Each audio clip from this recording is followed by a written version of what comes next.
Friends, Jai Hind, नमस्कार, welcome to all of you. This is Shri classes. I am Sushil Vishwakarma. So मैं आज क्या करने वाला हूँ, जो आपका अपकमिंग एग्ज़ाम है आर्ट्स वाला, मैं उससे पहले आपका सेशन ले रहा हूँ ताकि आप ये क्वेश्चंस जो हैं उनको आप माइंड में स्टेबल कर सकें, स्टेशनरी कर सकें। और जो भी क्वेश्चंस हैं उनको आप क्या करें, थ्रोली पढ़ लीजिए। यही क्वेश्चंस, इनमें से मैक्सिमम क्वेश्चंस जो होंगे वो आपके रेलिवेंट होंगे, रिलायबल होंगे। आप ट्रस्ट कीजिए कि जो क्वेश्चंस हम कराने जा रहे हैं ये सब के सब आपके एग्ज़ाम में के पर्पज़ से आपके इम्पॉर्टेंट है।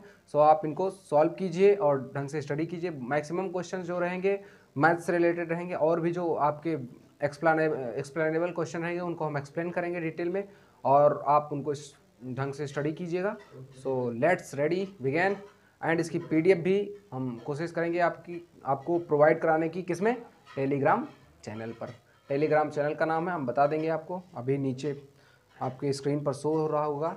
तो आपको क्या करना है, सबसे पहले क्या करना है, सबसे पहले मैथ्स तैयार करना है। उसके बाद एक दिन आपको क्या करना है, एक दिन आपको आर्ट का सेशन लेना है। ठीक, आर्ट का सेशन ऐसे लेना है कि ये जो मैं सेशन करा रहा हूँ आपको, वो आप क्या करें, वो आपको सॉल्व करना है। और जो भी मैं मैथ्स का क्वेश्चन अभी करा रहा हूँ, प्रीवियस वीडियोस में पढ़े हुए हैं, उनको आप सॉल्व कीजिए। और आप हमारे चैनल को ज़्यादा से ज़्यादा प्रमोट कीजिए, सब्सक्राइब हो सके, ताकि हम अपने आप कॉन्फिडेंस को बूस्ट कर सकें। So that I can carry such kinds of foundation batch that can create to your future and your goal, towards your goal. So uh, whether you do share my channel or not, I will try 100% for myself to create such kinds of playlist in which you will study for IIT and NDA. So that will be the complete RD Sharma foundation you will find in that things. So start with me and keep some patience. After that, and after your examination, I will carry such foundation batch for IIT and NDA with a complete RD Sharma solution of class 12th and first year, inter first year. So by studying that syllabus, by studying by complete video, you will find a great and huge foundation of yourselves towards your goal, whether that is NDA or IIT or Navy SSR or AA. Okay, so let's start. इसमें आपका drawing का आज का क्या है, session होने वाला है। ड्राइंग का क्या है, आपका जो भी क्वेश्चंस है इनको सॉल्व करना है। कैसे सॉल्व करना है, जल रंग के चित्रण करने के हेतु कौन सा कागज जो होता है उपयुक्त होता है, कौन सा कागज उपयुक्त होता है। आपका जल रंग का चित्रण करने हेतु आपका कौन सा कागज उपयुक्त मतलब प्रयोग किया जाता है, वो है आपका वाटरमैन कागज। कौन सा है आपका, वाटरमैन कागज। ये वाटरमैन का कागज क्या होता है, सब धीरे धीरे हम सबका सब आपका एक्सप्लेन करेंगे। वैसे आपको जितना भी क्वेश्चन पढ़ाया जा रहा है, जो क्वेश्चन आपको मगअप करने लायक है, जो फिर रटने वाला है, उसको आप मगअप कर लीजिए। जो क्वेश्चन एक्सप्लेन करने लायक है मैं उसको एक्सप्लेन करूंगा विद डिटेल। सो आपका क्या है, यहाँ पर वाटरमैन होगा, ये आपका आंसर। ओके, सो आपका आंसर कौन सा हुआ, वाटरमैन। वाटरमैन कागज यूज किया जाता है, ठीक, जल रंग के चित्रण के दौरान। ठीक, अब इसमें क्या करना है आपको, क्षय वृद्धि के सिद्धांत के अनुसार दूर की वस्तुएं दिखाई देती हैं। कैसे दिखाई देती हैं, क्षय वृद्धि, ये भी आपको एक्सप्लेन करने वाले हैं। क्षय वृद्धि क्या होता है, जब आपको यहाँ पर क्या है, क्षय वृद्धि के सिद्धांत के अनुसार दूर की वस्तुएं कैसी दिखाई पड़ती हैं। तो इसमें आपको आपकी जो असमंजन क्षमता होती है आपकी आँख की, और असमंजन क्षमता क्या होती है, आपकी जो कैपेसिटी होती है आँख की, और किसी भी चीज़ को ब्लर से क्लियर करने के लिए, वो क्षमता क्या होती है, घट जाती है, यानी डिक्रीज हो जाती है। सो दैट आपकी आंख में उतना पावर नहीं रह जाता कि आप क्लियर किसी वस्तु को देख पाएँ। तो वस्तु कैसी दिखाई पड़ेगी, छोटी दिखाई पड़ेगी और आपकी धुंधली दिखाई पड़ेगी। ठीक, तो इसमें क्या करना है आपको, सेकेंड ऑप्शन ये हो जाएगा आपका, सॉरी थर्ड ऑप्शन क्या हो जाएगा, आंसर दोनों, ए और बी दोनों। यानी कि ए और बी दोनों नहीं याद रखना है आपको, इस क्षय वृद्धि के सिद्धांत के अनुसार आपको याद क्या रखना है, छोटी और धुंधली याद रखना है। अब ए और बी दोनों कुछ भी और दे सकता है एग्जाम में ना, कोई जरूरी नहीं थोड़े ना सेम ऑप्शन आपको एग्जाम में मिल जाए। तो आपको छोटी और धुंधली याद रखना है। ओके, अब आकार के छोटे प्रभाव को कहते हैं, क्या कहते हैं, आकार के छोटे प्रभाव को क्या कहते हैं, इसको आपको करना है। ओके, तो आप क्या करें, इन सब को पढ़ते चले जाएं, आप इतना ढंग से पढ़ें ताकि आपका एग्ज़ाम जो है अच्छा से अच्छा गेन हो सके, अच्छा मार्क्स गेन हो सके, और ताकि आपके पेरेंट्स आप पर गर्व करें। तो इसमें आपका कौन सा ऑप्शन सही है? आकार के छोटे प्रभाव को कहते हैं रेखीय वृद्धि, रेखीय ह्रास, रेखीय समानता, और इसका मतलब क्या होता है? None of the above. यानी कि सॉरी, यहाँ पर हमने लिख दिया है, यहाँ पर NOT, मतलब थोड़ा सा लेंदी हो जाता था लिखने में। NOT मतलब नन ऑफ द एबव या फिर नन ऑफ देम, जो आपका लिखा है इनमें से कोई नहीं। तो इनमें कौन सा होगा आपका आंसर? इसमें आपका हो जाएगा रेखीय वृद्धि। ठीक, इसमें फर्स्ट ऑप्शन हो जाएगा आपका रेखीय वृद्धि। यानी आकार के छोटे प्रभाव को क्या कहते हैं? रेखीय वृद्धि कहते हैं। ओके, और फिर क्या है? दूरी के प्रभाव से रंगों का धुंधला एवं शीतल होना कहलाता है। ठीक, दूरी के प्रभाव से आपके रंगों का शीतल होना कहलाता है। धुंधला एवं शीतल होना कैसे कहलाता है? इसमें क्या होता है आपका, इससे पहले मैं एक्सप्लेन करना चाहता हूं जो आपका कला क्या है, पहले मैं उस टॉपिक पे आना चाहता हूं। ठीक, इसे क्वेश्चन डायरेक्ट मैं नहीं कराना चाहता था, मैं आपको एक्सप्लेन करना चाहता था कि आपका क्या है, कला क्या है, ड्राइंग क्या है, कहाँ से उत्पत्ति हुई, कैसे जननी हुई। तो कला को बताना चाहूँगा मैं। आपका जो ये है, ये सब पूरा ही क्वेश्चन ये दिया हुआ है आपका, ये आपके ड्राइंग से दिया गया है। तो क्रोचे के अनुसार आपका क्या है, कला जो है आपका वो, हाँ, ये आपका क्वेश्चन मैं अभी करा दे रहा हूँ, इधर आपको मैं एक्सप्लेन कर रहा हूँ।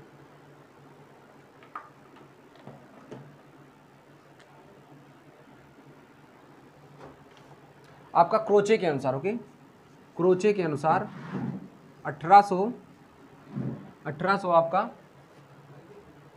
ये रेखिए 1 2 3 क्वेश्चन आपका रिमेंस बचा हुआ है, अभी करा दे रहा हूँ। 1866 टू 1952, ओके, ये क्रोचे हैं। ठीक, क्रोचे के अनुसार, क्रोचे के अनुसार क्या है आपका, कला जो है आपका, क्रोचे के अनुसार कला जो है आपका प्रभावों की या जो आपके भावनाओं की अभिव्यक्ति है। कला क्या है? भावनाओं की अभिव्यक्ति। अभिव्यक्ति मतलब प्रेजेंटेशन। ओके, प्रेजेंटेशन, यानी कि क्रोचे के अनुसार क्या है? अकॉर्डिंग टू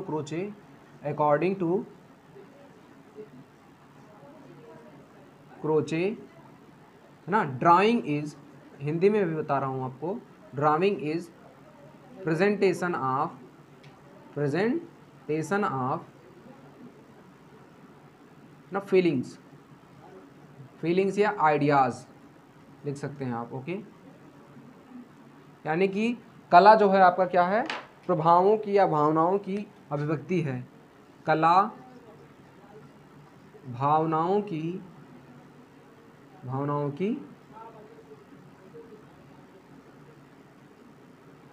अभिव्यक्ति है। अभिव्यक्ति मतलब जो आप किसी भी चीज़ को अभिव्यक्त करते हैं, अब वो चाहे लिखकर अभिव्यक्त करते हैं या बोलकर अभिव्यक्त करते हैं, अभिव्यक्ति है। ओके, ये हो गया क्रोचे के अनुसार। ये कोई आपके थे, क्या थे, डॉक्टर थे, मतलब डॉक्टर किसमें, आर्टिस्ट थे वो जिन्होंने ये आपका डेफिनेशन दिया। क्या है आपकी परिभाषा है। ओके, परिभाषा, तो परिभाषा आपका ये हो गया, drawing is a representation of feelings.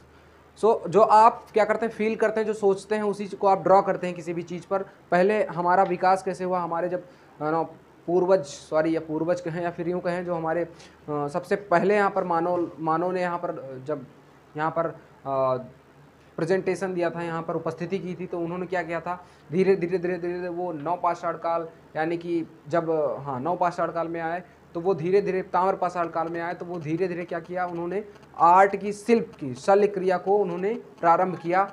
जब उन्होंने पत्थर के टुकड़ों को एक शार्प बनाकर कुछ आकार दिया, तभी से कला का आविष्कार, कला का जननी शुरू हो, कला का जो आपका क्या था, स्टार्टर, इनिशिएशन शुरू हो चुका था। तभी से आपका वो कला जो होता है आपका, वो किसी भी चीज़ को आप क्या करते हैं, धीरे धीरे जो आपका पुराने समय से, प्राचीन काल से अब तक क्या हुआ, सुधार होता चला आया है। तो कला किसी भी चीज़ का रिप्रेजेंटेशन होता है।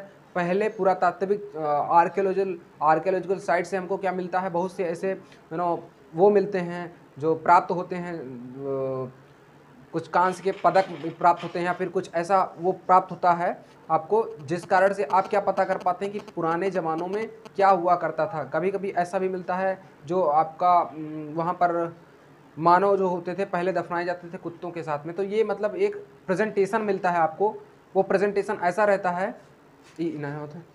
तो आपका यूनानी में एक लेटर होता है जिसको बोलते हैं टेक्नी।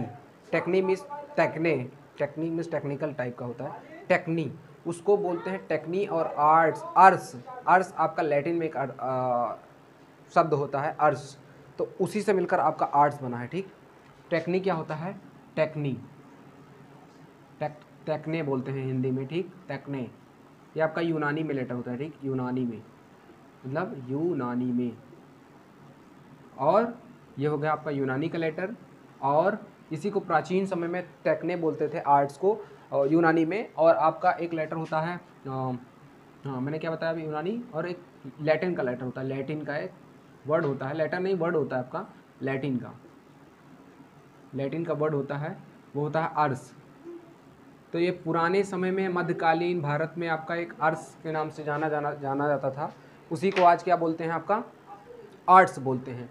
तो आर्ट्स इन्हीं वर्ड से मिलकर बना है आपका। और क्रोचे ने ये आपका डेफिनेशन दिया, और भी बहुत सारे लोग थे जिन्होंने, बहुत सारे लोग थे आर्टिस्ट जिन्होंने आपका बहुत सारा डेफिनेशन दिया, उनमें से एक और भी होंगे, मैं उनको भी एक्सप्लेन कर रहा हूँ आपका।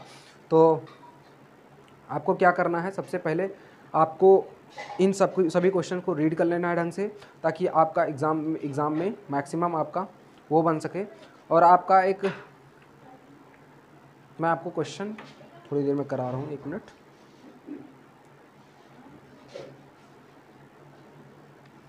हाँ, एक GW लेबनीज करके थे, 1646 से 1716 तक थे लेबनीज, GW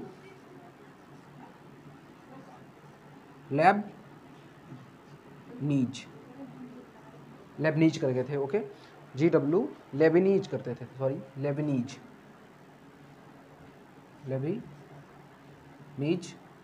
1646 टू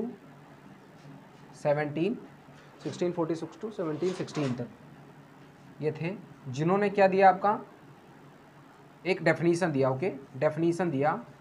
वो डेफिनीशन आपका क्या था, एक परिभाषा दी। उस परिभाषा से हम क्या समझते हैं, उस परिभाषा, वो परिभाषा हमें ये बताती है कि कला से नैतिक उत्थान होता है।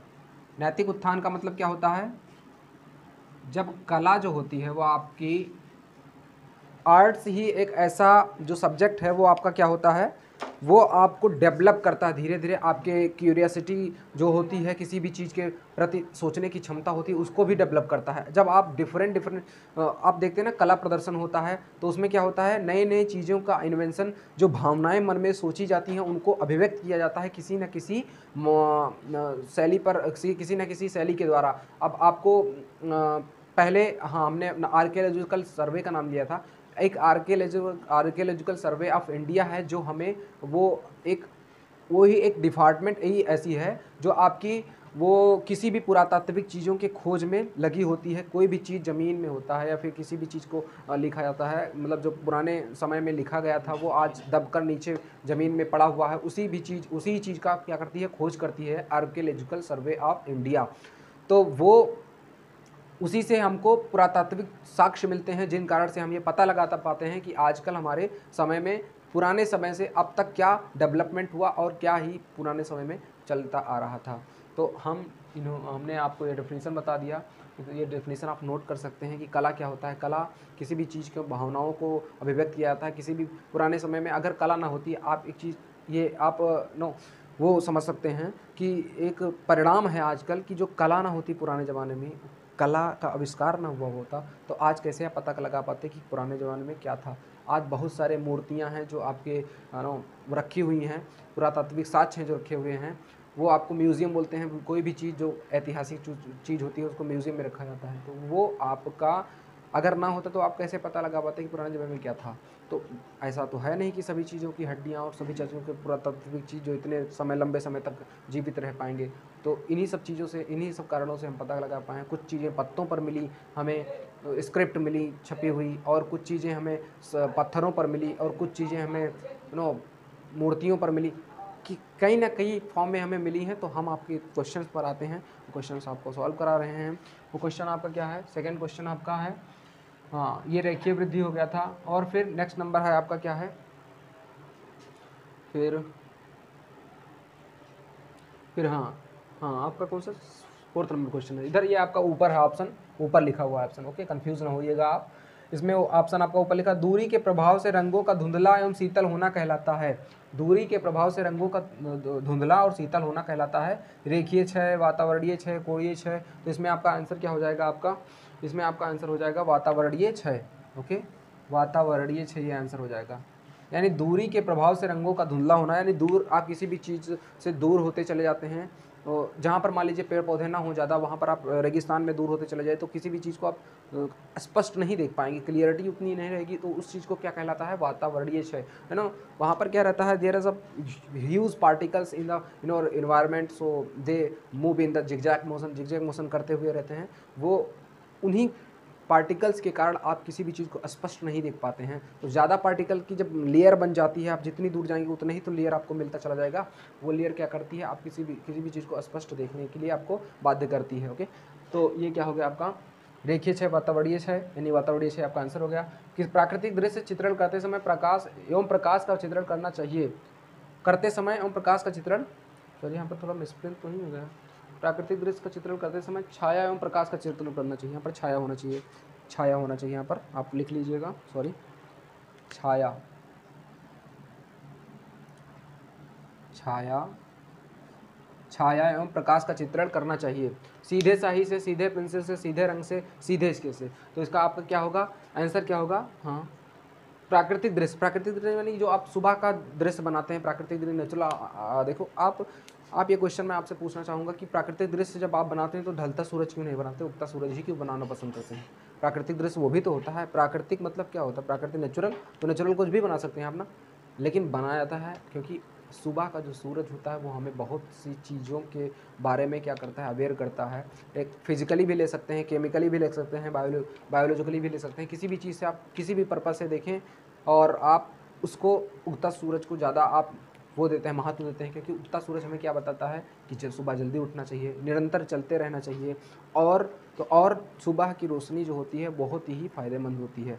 तो इस कारण से हम उगते सूरज को बनाते हैं क्या, प्राकृतिक दृश्य, उसको लेखन से सॉरी ड्राइंग में बनाते हैं। तो वो क्या है आपका, उसको किस प्रकार से आपका वो करना चाहिए, ठीक है, पेंटिंग। तो आपका क्या होगा इसमें आंसर, आपका होगा प्राकृतिक दृश्य चित्रण करते समय सीधे रंग से करना चाहिए, ठीक, सीधे रंग से। इसका आंसर क्या होगा, सीधे रंग से चित्रण करना चाहिए, सीधे रंग से। अब फिर आता प्रातःकाल के समय वातावरण में किस रंग की अधिकता होती है। तो ये आप तो पता होगा कि इस प्रातःकाल में जो है आपका किस रंग की अधिकता होती है, लाल, पीला, सफ़ेद, नीला, कौन सा है, सफ़ेद, पीला, लाल, कौन सा होगा बताइए। यह होगा आपका आंसर पीला। सबसे सुबह जो होता है, लाल तो होता नहीं, लाल तो दिन में होता है, नीला होगा ही नहीं, सफ़ेद होगा ही नहीं, तो बचा कौन सा, पीला। आप क्वेश्चन को सॉल्व कर सकते हैं बड़े ही एलिमिनेशन मेथड से। एलिमिनेशन मेथड मतलब इसमें क्या है आपका, क्या करते हैं आप, जैसे आपको कहीं पर बारात गए होंगे तो उसमें क्या होता है, उसमें एलिमिनेट करते हैं, जो मिठाई का डिब्बा आता है उसमें क्या करते हैं आप, एलिमिनेट करते हैं, सबसे ये मिठाई अच्छी नहीं है। अच्छा बताइए कौन कौन से लोग पहले अच्छी मिठाई खाते हैं, कौन कौन से लोग पहले जो पसंद नहीं रहता उसको खाते हैं कि बाद में अच्छी मिठाई खाएंगे, कौन कौन खाते हैं आप बताइए। सबसे पहले अच्छी खाते हैं, फिर जो नहीं पसंद रहता वो खाते हैं, सब साथ में खाते हैं। सबसे पहले आप अच्छी ही खाते होंगे अधिकतर लोग, तो एलिमिनेट करते हैं ना, इसको नहीं, इसको हटाइए, उसको हटाइए, उसको हटाइए, एलिमिनेट कर देते हैं, जो बचता है उसको ले लेते हैं। उसी तरीके से यहाँ पर भी ऑप्शन भी ऑप्ट करना है आपको, कैसे आप ऑप्ट करना है। यहाँ पर प्रातःकाल के समय वातावरण में किस रंग की अधिकता होती है पूछा गया, सफ़ेद, नीला, सफ़ेद होगा ही नहीं, सफ़ेद कौन सा कलर, सफ़ेद आपको वातावरण में दिखाई नहीं पड़ेगा, विजिबल नहीं होगा, नीला तो होता नहीं है, लाल तो दिन में होता है, आपका पीला बचा, पीला आपका आंसर हो गया। तो इसी तरीके से भी आप कर सकते हैं, ये हो गया आपका आंसर। तो अब आपको क्वेश्चन, नेक्स्ट क्वेश्चन पर चलते हैं। तो फ्रेंड्स ये आपका क्वेश्चन जो है, नेक्स्ट क्वेश्चन क्या है, जल रंग होते हैं तो कैसे रंग, जल रंग कैसे होते हैं, मतलब उनका आपका नेचर बताना है, ठीक। तो नेचर कैसे होती है, उनकी प्रकृति कैसी होती है जल रंग की, वो होते हैं पारदर्शी, ठीक, विजिबल होते हैं, पारदर्शी,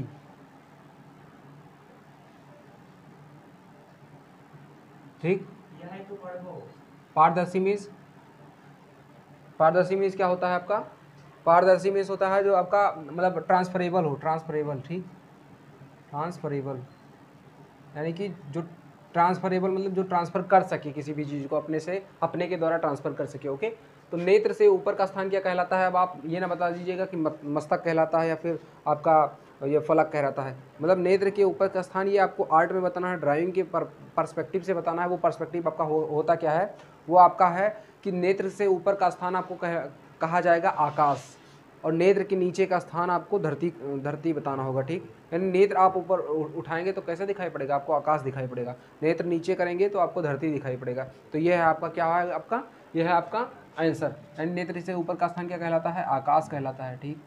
नेत्र से ऊपर का स्थान, ये क्वेश्चन बहुत इंपॉर्टेंट मैं जो करा रहा हूँ आपका, ये मैक्सिमम क्वेश्चन है कि मैक्सिमम परसेंटेज है कि बन जाए आपका एग्जाम में, तो मैं करा रहा हूँ इसको। बस क्या करना है आपको, आप ना चाहें तो फिर 2x पर या 1.5x पर प्ले करके आप इसको देख सकते हैं, ताकि आपका जो है क्वेश्चन वो कवर हो जाए और आपको क्या हो जाए, थोड़ा एक्सप्लेनेशन, थोड़ा आइडिया लग जाए। बस आपको करना कुछ नहीं है। और आर्ट कैसे करना है मैं आज वो भी बताने वाला हूँ। आपकी आर्ट की लाइनिंग कैसे करनी है, कोई कलर क्या, कौन कौन सा कलर मिलकर कौन कौन सा कलर बनता है, तो वो भी बताने वाला हूँ मैं आपको। तो बने रहिए ताकि आप क्लास में ज़्यादा से ज़्यादा क्वेश्चन को आप क्या कर पाएँ, सॉल्व कर पाएँ। तो आपका क्या है यहाँ पर, नेत्र से नीचे का स्थान क्या कहलाएगा? धरती कहलाएगा, ओके, धरती। ये है आपका आंसर। जिस वक्र रेखा से वृत्त घिरा होता है, वक्र रेखा में होता है कर्व लाइन। वो कर्व लाइन कौन सी है जो आपकी वृत्त को ना फॉर्म करती है, बनाती है? वो कर्व लाइन कहलाती है परिधि। परिधि मीन सर्क्यूमफ्रेंस, और सर्क्यूमफ्रेंस को अगर छोटे छोटे पार्ट में ब्रेक कर दिया जाए तो क्या कहलाएगा? चलिए आप लोग बताइए क्या कहलाएगा। हेलो, यदि किसी सर्कल को आप काट दें किसी छोटे छोटे पार्ट में तो वो मिलेगा, उसको क्या कहेंगे?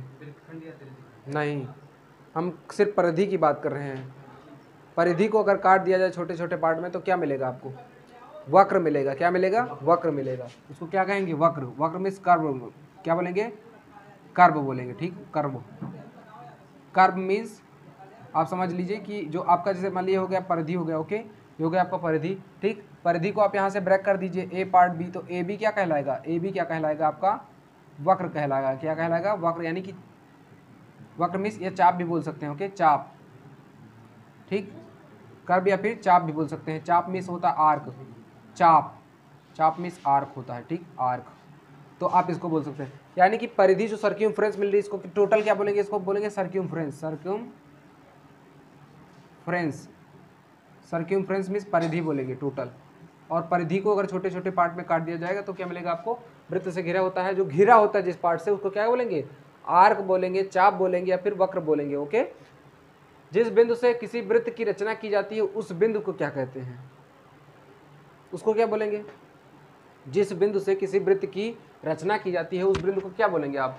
उस बिंदु को उस सेंटर, उसको, सॉरी मैंने बता ही दिया आपको, सेंटर बोलेंगे। उसको क्या बोलेंगे? सेंटर बोलेंगे। यानी किसी भी चीज़ को आप सेंटर मानकर तभी तो आप सर्कल ड्रा करते हैं। ऐसे तो ड्रा करते हैं, ऐसे तो ड्रा करते हैं आप।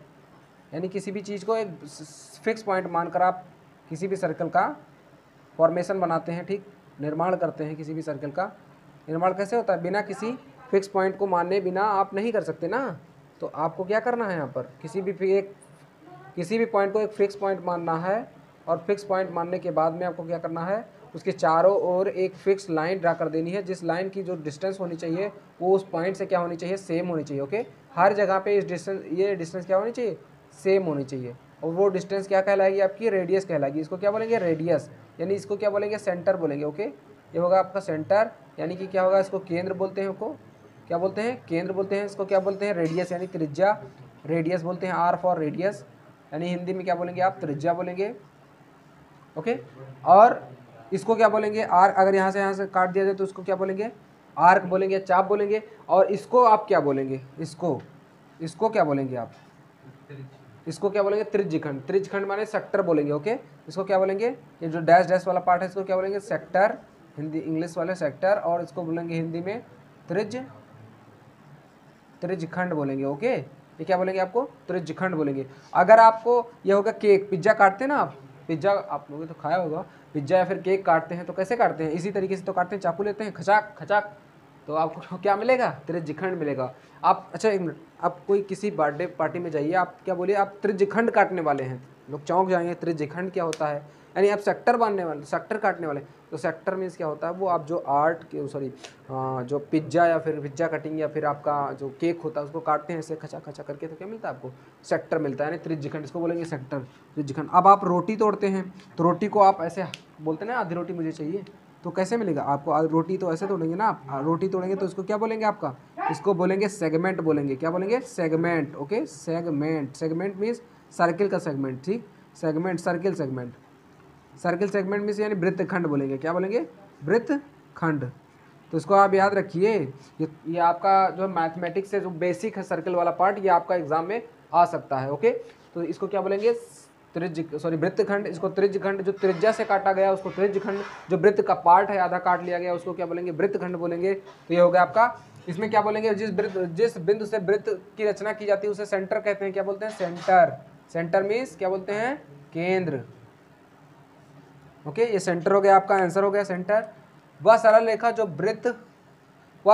वृत्त के केंद्र से होकर जाती है, दोनों सिरों की वृत्त की परिधि पर होते हैं, कहलाती है, वृत्त के केंद्र से होकर जाती है। अब आप यहाँ पर देख लीजिए, वृत्त के केंद्र से कौन सी रेखा होकर जाएगी, ये रेखा होकर जाएगी, चाहे ये जाएगी होकर, और चाहे ये होकर जाएगी, चाहे यहाँ से एक रेखा आप खींच दिए, ये होकर जाएगी, तो उसको क्या बोलेंगे, रेखाएं वृत्त में कई होती हैं, ये भी एक रेखा है, ये भी एक रेखा है।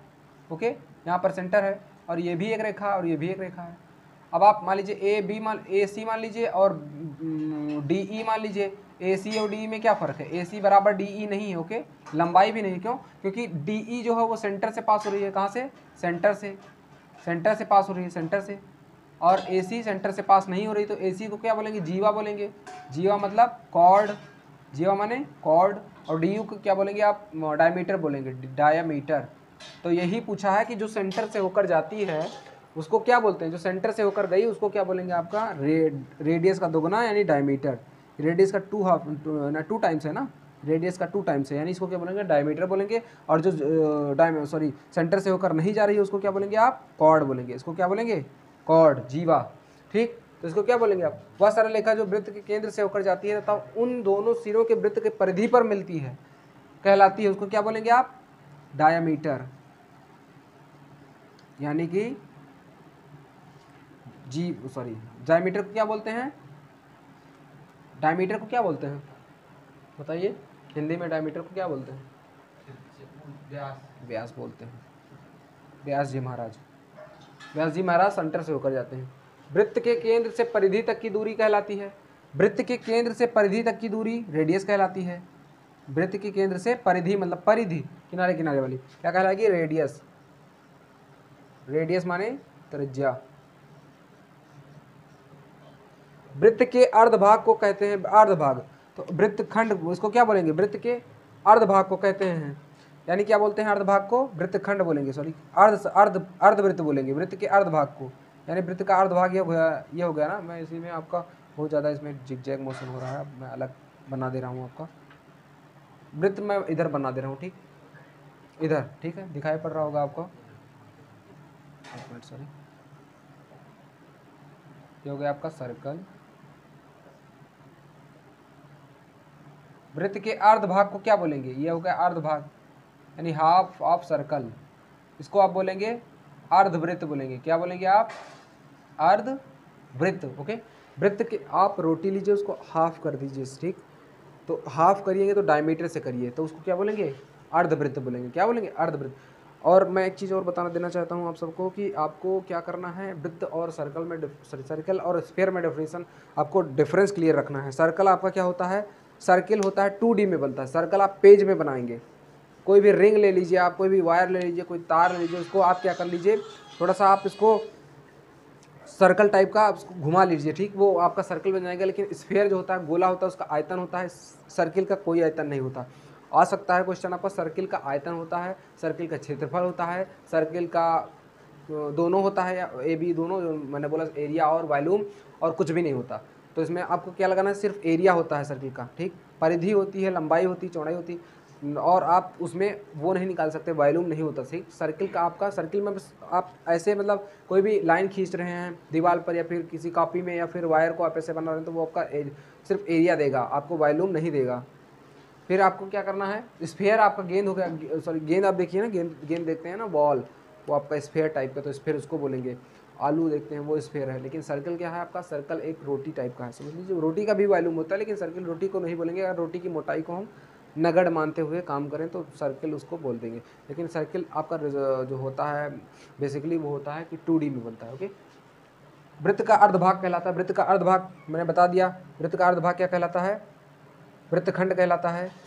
और वृत्त का चतुर्भाग कहलाता है वृत्तपाद कहलाता है। क्या कहलाता है, वृत्तपाद। वृत्तपाद बोलिए या फिर क्वाड्रेंट बोलिए या फिर वृत्तखंड बोलिए, चतुर्थांश बोल दीजिए, वृत्त का चतुर्थांश, या फिर बोल दीजिए वृत्त का चतुर्थ अंश। चतुर्थ अंश, चतुर्थांश, चतुर्थ अंश को आप थोड़ा संधि विच्छेद करके आप देख ही लीजिए चतुर्थांश को, तो चतुर्थ अंश आएगा, तो वृत्त का चतुर्थांश कहलाएगा। या फिर क्या बोल देंगे, क्वाड्रेंट।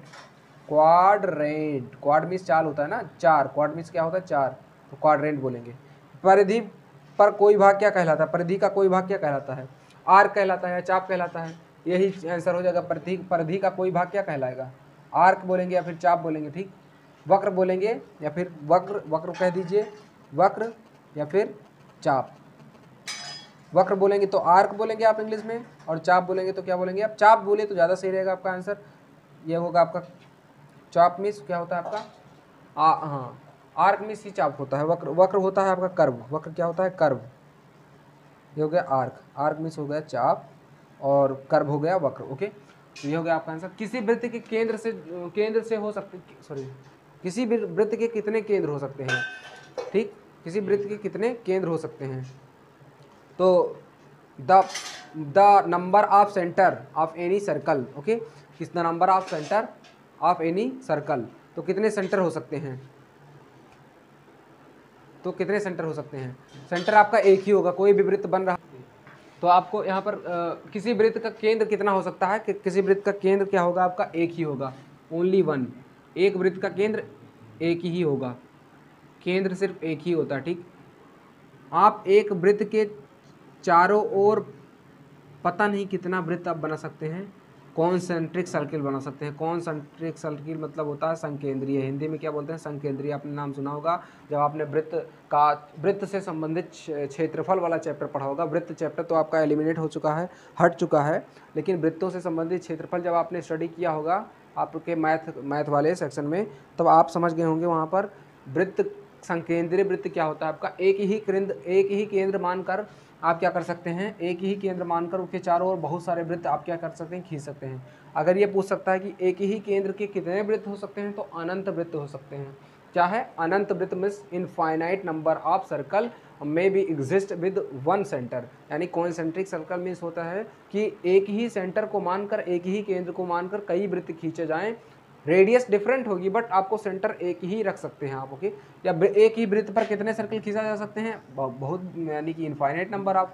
इसके चारों ओर कितने खींचे जा सकते हैं, इनफाइनाइट नंबर ऑफ सर्कल। यानी कि इफ़ यदि आपका कॉन्सेंट्रिक सर्कल दिया है या फिर संकेंद्रीय वृत्त दिया है, तो उसमें आप क्या कर सकते हैं, एक ही वृत्त के कितने सर्कल हो सकते हैं, तो आपके इनफाइनाइट नंबर ऑफ सर्कल से हो सकते हैं। Infinite number of circle can be exist with one centre, यानी आपका एक ही सेंटर के साथ बहुत सारे वृत्त हो सकते हैं। तो ये हो गया आपका। घनाकार वस्तु के फलक कितने होते हैं, तो घनाकार वस्तु आप एग्जाम्पल ले सकते हैं, आप अपना लंच बॉक्स ले सकते हैं जो आपका स्क्वायर टाइप का हो। घनाकार आप उसको ले सकते हैं, डस्टर को ले सकते हैं। घनाकार आप किसी भी आप अपने बक्से को ले सकते हैं। घनाकार आप अपने उसको ले सकते हैं, क्या कहते हैं, घर को ले सकते हैं। तो घनाकार होता है जो आपका क्यूबिक होता है, उसको क्यूबिक टाइप के कितने फलक होते हैं, क्यूबिक टाइप में कितने फलक होते हैं, मैं आपको दिखाना चाहूँगा। जैसे मान लीजिए आप, यह हो गया आप मेरा चार्जर। ओके, ये हो गया चार्जर। तो इसमें क्या करना है आपको, घनाकार तो है, इसमें कितने फलक हैं। आप डाइस ले सकते हैं, पासा, वो पासा क्या होता है जो आप लूडो खेलते हैं, उसमें कितने फलक होते हैं, तो कितने फलक हैं इसमें आप काउंट कीजिए। एक, अब मैं कैसे पता करूँगा कि कितने हो गए, एक हो गए, इसके पीछे जस्ट 2, ऊपर 3, नीचे 4, सामने 5 और ये 6 फलक। ओके, तो आपका कितना फलक होता है, 6 फलक होता है। यानी कि 6 एरिया होता है आपका। कितना होता है, 6 एरिया होता है। 6 एरिया कैसे होता है आपका, मैंने दिखाया आपको। तो 6 एरिया होता है, कितना होता है, 6 यानी 6। चित्र में शेड का आरंभ किस पेंसिल से करना चाहिए, शेडिंग का आरंभ किस पेंसिल से करना चाहिए, ये आपको देखिए, आप इसमें बताना है आपको कौन सा ऑप्शन सही होगा। ऑप्शन तो दिया ही नहीं मैंने, सॉरी। एक मिनट, इसको मैं इरेज कर रहा हूँ वरना इसमें बहुत ज़्यादा आपका कन्फ्यूज़न हो जाएगा। आप इसको नोट कर लीजिए, चाहे तो आप नोट कर सकते हैं। 2 मिनट के लिए मैं यहाँ साइड हो जा रहा हूँ, तो आप इसको नोट कर लीजिए तब तक, पॉज करके नोट कर लीजिएगा, ओके। ना समय ज़्यादा हो जाएगा मेरे को, तो पढ़ाना है आगे भी। घनाकार वस्तु के उदाहरण बताना है। बर्तनों के मुंह अथवा तली आदि को बनाने के लिए कौन कौन सा आकार बनाते हैं?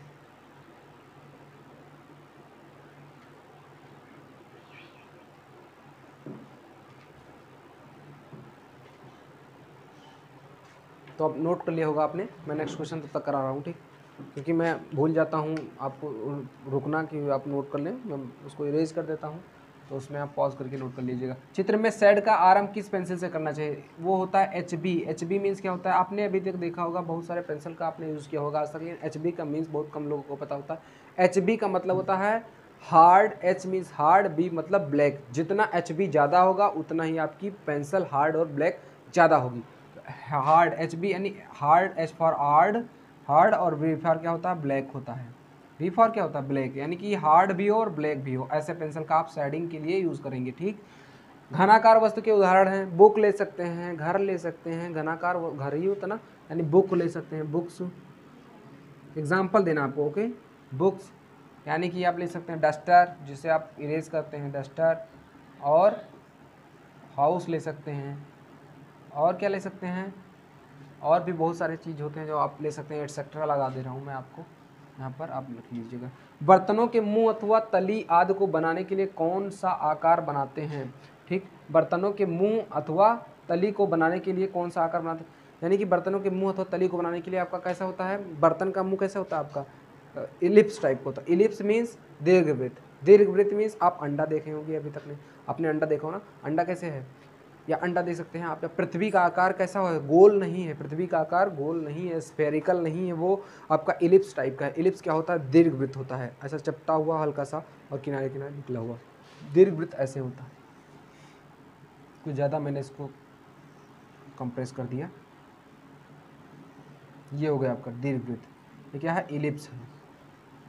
इलिप्स मीन्स दीर्घ वृत्त, ये आपका दीर्घवृत्त है। तो तली को किस प्रकार बनाते हैं? दीर्घवृत्ताकार बनाते हैं। तो ये हो गया आपका आंसर हो गया। अब आपको क्या करना है? नेक्स्ट क्वेश्चन पर चलना है। कुछ क्वेश्चन मैं करा दे रहा हूँ जो आपको रेलिवेंट है, और बाकी क्वेश्चन मैं PDF में प्रोवाइड करा दूंगा, आप स्टडी कर लीजिएगा। जो मैं एक्सप्लेनेशन वाला क्वेश्चन वही करा रहा हूँ, ताकि वीडियो लंबी ना हो, आपको समय ज़्यादा वेस्ट ना करना पड़े, ओके।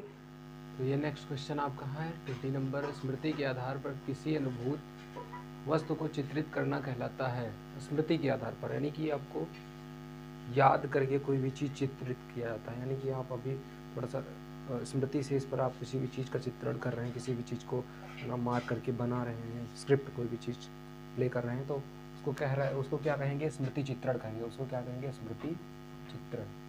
जो स्मृति के आधार पर बनेगा, बस सब उसको समझ लीजिए। स्मृति मतलब याददाश्त होता है, याद करना किसी चीज़ को, स्मृति मतलब याददाश्त। तो स्मृति के आधार पर स्मृति चित्रण कहलाएगा, स्मृति चित्रण। ये हो गया आंसर। स्मृति के चित्रण के अंतर्गत चित्र में कम से कम कितना बड़ा होना चाहिए? चित्र कम से स्मृति जो चित्रण होता है वो कितना बड़ा कम से कम होना चाहिए? मिनिमम साइज, मैक्सिमम साइज तो नहीं, मिनिमम साइज कितना होना चाहिए? वो 15 सेंटीमीटर का होना चाहिए। कितना सेंटीमीटर? 15 सेंटीमीटर। ये आपका आंसर हो जाएगा, 15 सेंटीमीटर का होना चाहिए, ठीक। और चित्रण को प्रभावी एवं आकर्षक बनाने के लिए किसकी अभिव्यक्ति आवश्यक होती है?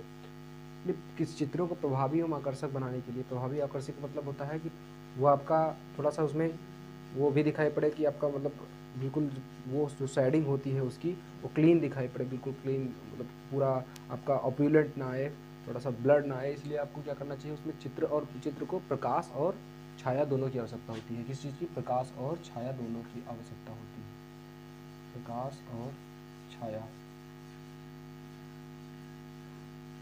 प्रकाश और छाया दोनों की आवश्यकता होती है आपकी, ठीक। और चित्रण में छाया एवं प्रकाश की अभिव्यक्ति करने के लिए कितने नंबर पेंसिल की उपयोगिता होनी चाहिए? ठीक, कितने नंबर पेंसिल की उपयोगिता होनी चाहिए?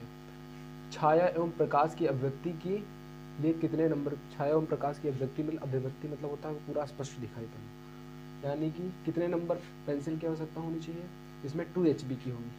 कितनी HB की? 2 HB। HB मीन्स अभी हमने आपको बताया, HB मीन्स होता है हार्ड ब्लैक, हार्ड भी हो और ब्लैक भी हो। जो आप पेंसिल लेते हैं उसमें लिखा होता है 623 या इतने HB का नंबरिंग लिया होता है, वो हार्ड और ब्लैक होता है, उसका नंबरिंग किया होता है, ठीक, हार्ड और ब्लैक। जैसे जैसे वस्तुएं दृष्टि से दूर होती जाती हैं वह छोटी धुंधली और आपस में मिली हुई सी दिखाई पड़ती हैं। यह किसके कारण से होता है? जैसे जैसे वस्तुएं नेत्र से दूर होती जाती हैं छोटी दिखाई देती हैं और धुंधली दिखाई पड़ती हैं और आपस में मिली हुई दिखाई पड़ती हैं। किसी भी चीज़ को आप दूर से देखते हैं, जैसे आप ताजमहल देखने जाते हैं, कोई भी चीज़, तो लगता है कि हमारे हाथ में ही वो दिखाई पड़ रहा है। उसका कारण क्या होता है? वो नेत्रज्या के कारण होता है, नेत्रज्या होता है। किसके कारण से होता है? नेत्रज्या, नेत्रज्या के कारण होता है, ठीक। फिर पूछ रहा है आपका नेत्रज्या के कारण वृत्त कैसा बनाया जाता है? नेत्रज्या के कारण वृत्त कैसा बनाया जाता है? नेत्रज्या जो होता है उसकी ड्यूरिंग वृत्त को कैसे बनाया जाता है? उसको दीर्घ वृत्त बनाया जाता है। किस प्रकार का? दीर्घ वृत्त के आकार का बनाया जाता है। पेंसिल की नोक को बारीक रखने के लिए कितने नंबर का रेगमाल प्रयोग करना चाहिए? वो आपका कितना होना चाहिए? 0 नंबर का। कितने नंबर का? 0 नंबर का। उत्तर हो जाएगा 0 नंबर का। रेखाएं खींचते समय पेंसिल किसकी तरह पकड़नी चाहिए? रेखाएं खींचते समय, जैसे आप ये लाइन खींच रहे हैं, तो इसके ड्यूरिंग इस आपको वर्क के दौरान आपको कैसा पेंसिल पकड़ना चाहिए? पेन की तरह। किस तरह? पेन की तरह, पेन की तरह। ये सब क्वेश्चन एक्सप्लेनेबल नहीं है, इनको बस आपको जस्ट 1 मिनट में कर देना। जो क्वेश्चन एक्सप्लेन करने लायक मैं उसको एक्सप्लेन कर दे रहा हूँ। पेन की तरह पकड़ना चाहिए, ठीक। सेट देते समय पेंसिल को रखते हैं, सेट देते समय पेंसिल को किस प्रकार से रखते हैं? तो आपका होना चाहिए सेटिंग मीन्स, जैसे आप सेटिंग करते हैं तो पेंसिल को किस प्रकार रखना है? ऐसे वर्टिकल रखना है या फिर हॉरिजेंटल रखना है? हॉरिजेंटल मीन्स ऐसे होता है, ऐसे। तो हॉरिजेंटल मीन्स होता है आपका क्षैतिज और वर्टिकल मीन्स होता है ऊर्ध्वाधर। तो आप लिखते हैं तब आप ऊर्ध्वाधर लिखते हैं हल्का सा स्लैंटिंग करके, बट आपको जब साइड करना होता है तो आप ऐसे यूज़ करते हैं, ऐसे। तो ये हो गया आपका हॉरिजेंटल। हॉरिजेंटल मीन्स होता है क्षैतिज, यानी होगा क्या आंसर आपका? क्षैतिज होगा, क्षैतिज, हॉरिजॉन्टल। फिर रेखाओं को खींचना चाहिए, रेखाओं को किस तरह से खींचना चाहिए? मतलब आपको, मतलब ऊपर से नीचे, मतलब रेखाएं खींचनी है आपको, मान लीजिए लाइन खींचना है तो आपको कैसे खींचेंगे? ऐसे तो खींचेंगे, यानी लेफ्ट टू राइट खींची जाती है। किस प्रकार से खींचा जाता है? Left to right. रेखाएं किस प्रकार से खींची जाती हैं? लाइन आप खींचते हैं तो हमेशा लेफ्ट टू राइट खींचते हैं, यानी कि लेफ्ट टू राइट। ये हो जाएगा आपका आंसर। तो बहुत ही बेसिक क्वेश्चन है आपका। बाएं से दाएं, बाएं से दाएं। लंबे आकार की वस्तुओं को कागज पर किस प्रकार चित्रित करना चाहिए? लंबे आकार की वस्तुओं को कागज पर किस प्रकार चित्रित करना चाहिए? जैसे कोई लंबे का आकार का वस्तु है, उसको आपको चित्रित करना चाहिए किसी कागज पर, तो उसको मान लीजिए आपको कोई ड्रम टाइप का आपको सिलेंडर चित्रित करना, तो आप किस प्रकार चित्रित करेंगे? लंबाई पर चित्रित करना चाहिए। कहाँ पर? लंबाई पर। अब आपको लंबाई पर चित्रित करेंगे तो वो आकर्षक रहेगा। किस प्रकार से? चौड़ाई में चित्रित करेंगे तो वो आपका बन नहीं पाएगा। तो वो जो आप बना तो लेंगे आप उसको, जैसे मान लीजिए आपका पेपर हो गया 4, तो इसमें आपको लंबे आकार का चित्रित करना है, तो इस तरह चित्रित करेंगे तो उसकी जो होगी विड्थ होगी वो क्या हो जाएगी? कम हो जाएगी, जिस कारण से आपका ये चित्र जो होगा आकर्षक नहीं रहेगा। इसमें विड्थ को विड्थ के अनुसार रखना है और लेंथ को लेंथ के अनुसार रखना है, लंबाई लंबाई पर रहेगी, इस तरह बनना चाहिए आपका, ठीक। तो ये हो गया आपका, यानी लंबाई में चित्रित करना चाहिए। इसका आंसर हो जाएगा लंबाई में चित्रित करना चाहिए। तो ये हो गया आपका 30 क्वेश्चन हो गया आपका। नेक्स्ट क्वेश्चन आपका होगा, जो आप कर पाएंगे उसको 50 क्वेश्चन मैं करा दे रहा हूँ, बाकी क्वेश्चन आपको जो होगा वो PDF में प्रोवाइड करा दिया जाएगा।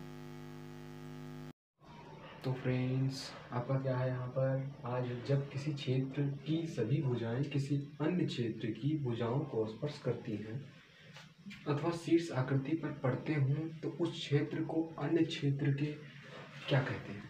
ठीक, मतलब क्वेश्चन कुछ लंबा है, कैसे करना है आपको मैं बता रहा हूँ। जब किसी क्षेत्र की सभी भुजाएं, किसी क्षेत्र की सभी भुजाएं किसी अन्य क्षेत्र की भुजाओं से स्पर्श करती हैं तो शीर्ष आकृति पर पड़ते हैं, शीर्ष आकृति पर वर्टेक्स आकृति पर पड़ते हैं तो उस क्षेत्र को अन्य क्षेत्र के क्या कहते हैं? जैसे मान लीजिए, जैसे ऐसे मैं फिगर बना रहा हूँ, हर एक क्वेश्चन में यहीं पर स्पेस है थोड़ा सा, तो फिगर बना के समझा दे रहा हूँ आपको।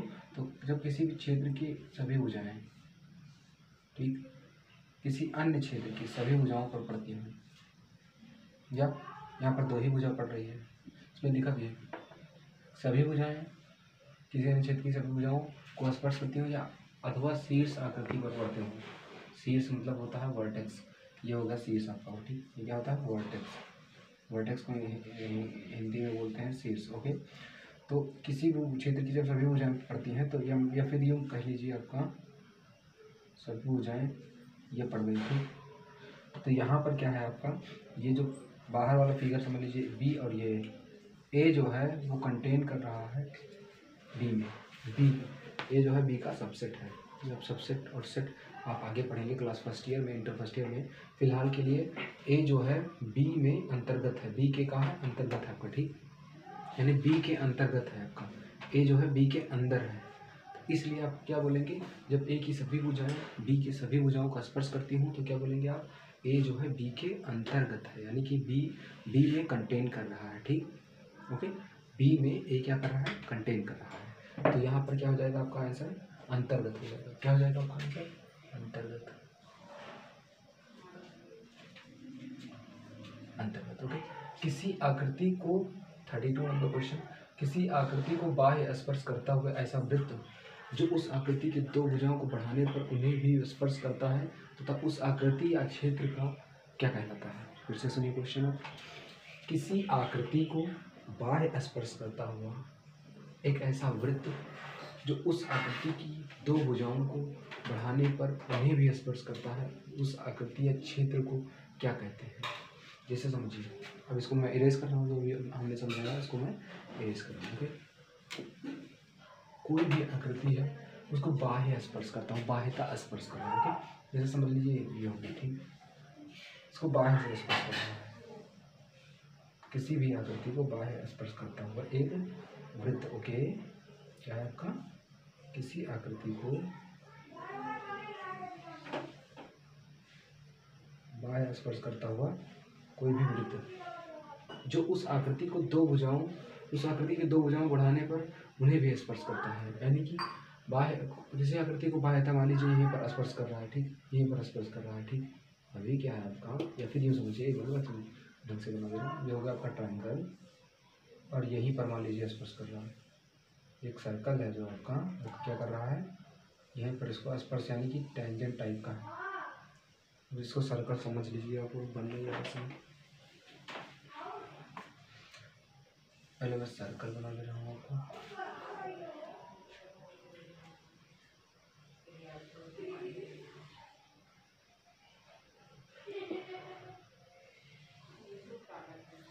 ठीक, ये हो गया आपको मान लीजिए सर्कल, ठीक। अब इसमें क्या करना है आपको, दो साइड्स को इंक्रीज करना है, मतलब बढ़ाना है। ओके, साइड्स मतलब भुजा। अब इसको ये एक जगह पे इसको क्या कर रहा था, टच कर रहा था, स्पर्श कर रहा था। तो यहाँ पर अब आपको दो साइड्स बढ़ाना है, दोनों साइड्स को इंक्रीज कर देना है, लेंथ उसकी इंक्रीज कर देनी है। तो मैं इंक्रीज कर रहा हूँ रेड मार्कर से, आप यहाँ पर दीजिए, देख लीजिए। मैंने इसको ये वाली साइड मैंने इंक्रीज कर दी इधर को, ठीक। और मैंने ये वाली साइड इंक्रीज कर दी, तो ये वाली ऑटोमेटिक इंक्रीज हो जाएगी और साइड। तो ये क्या कर रहे हैं, सारी आकृति को, आकृति कौन सी है आपकी? ट्रायंगल। क्या है? ट्रायंगल। ओके, ट्रायंगल को टच कर रहा है, यानी कि जो टच करेगा तो वो क्या बनेगा? परिगत बनेगा। परिगत मीन्स क्या होता है आपका? बाहर बनेगा। किसी भी चीज़ के परिगत बनता है, अंतर्गत क्या हो गया? अंदर, और परिगत मतलब बाहर। ओके, तो परिगत क्या है अपन, क्या हो जाएगा आपका आंसर? परिगत कहलाता है। क्या कहलाता है? परिगत कहलाता है। आंसर होगा। एक वृत्त के अंतर्गत केवल उसी चतुर्भुज की रचना हो सकती है जिसके सम्मुख कोण का योग दो क्या होता है? समझ लीजिए, एक वृत्त के अंतर्गत, मैं इसको इरेज कर रहा हूँ फिर से, ठीक। मैं आपको बता दे रहा हूँ, मैं सिर्फ 50 क्वेश्चन करा रहा हूँ, क्योंकि आपको क्वेश्चन मैं प्रोवाइड करा दे रहा हूँ। जो क्वेश्चन सॉल्यूशन बेस्ड है, जो क्वेश्चन सोल्यूबल है, उसको मैं करा रहा हूँ। बाकी आपको खुद प्रैक्टिस करना है। मैं आपको दे दूँगा, क्या दे दूँगा आपको? PDF दे देंगे। तो आप क्या करना, यहाँ पर आप थोड़ा सा एडजस्ट कर लेना अपने आप को। तो तब तक मैं आपको ये नेक्स्ट क्वेश्चन आपको सॉल्व करा रहा हूँ, इसको भी इसको ओके।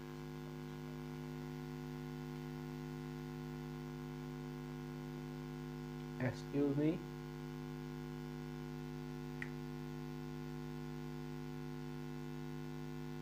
ओके। देखिए, जब कोई भी जब कोई वृत्त किसी क्षेत्र के अंतर्गत खींचा जाता है तो वह क्षेत्र के प्रत्येक 33 नंबर क्वेश्चन मैं सॉल्व कर रहा हूँ।